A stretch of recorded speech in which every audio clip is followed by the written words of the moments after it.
Cement ధరల నియంత్రణపై కంపెనీలతో చర్చించామని రవాణా శాఖ మంత్రి అచ్చెన్నాయుడు తెలిపారు. సచివాలయంలో ఆర్థిక మంత్రి యనమల రామకృష్ణుడు నేతృత్వంలో మంత్రివర్గ ఉపసంఘం భేటీ అయ్యింది. ప్రభుత్వ అవసరాలకు సరఫరా చేసే సిమెంట్కు బిల్లులను ఇకపై ప్రభుత్వమే నేరుగా చెల్లిస్తుందన్నారు.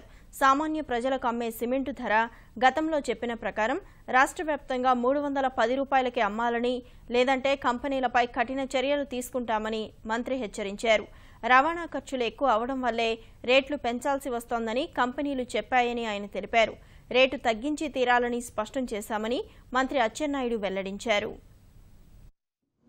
ఒక సంవత్సరం ఎక్స్టెన్షన్ చేయకపోతే మళ్ళీ పరిశ్రమ అంతా మూతపడుతుంది కాబట్టి మీరు కన్సిడర్ చేయాలని చెప్పి పిఆర్సీ చైర్మన్ కూడా మాకు రికమెండ్ చేసిన తర్వాత ఈరోజు సమావేశంలో టోటల్గా డిస్కస్ చేశాం.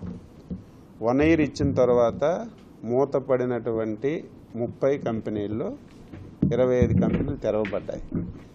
మన డిపార్ట్మెంట్లో ఇండస్ట్రియల్ డిపార్ట్మెంట్లో 6,800 మందికి ఎంప్లాయ్మెంట్ ఇచ్చినట్టు కూడా ఈరోజు సమాచారం ఇండస్ట్రీ డిపార్ట్మెంట్ వాళ్ళు కూడా ఇచ్చారు. కాబట్టి అయితే ప్రభుత్వం ప్రతి సంవత్సరం ఇలాగ సహాయం చేసుకుని వెళ్తే ప్రభుత్వానికి కూడా చాలా ఇబ్బంది వస్తుంది. కాబట్టి ఎవరైతే ఈ ఫెర్రో ఎల్లైస్ కంపెనీ వాళ్ళు ఉన్నారో వారితో ఒక అండర్స్టాండింగ్ తీసుకొని ఇదే చివరి సంవత్సరం తర్వాత మళ్ళీ ప్రభుత్వం నుంచి సహాయం ఇచ్చే పరిస్థితి ఉండదు.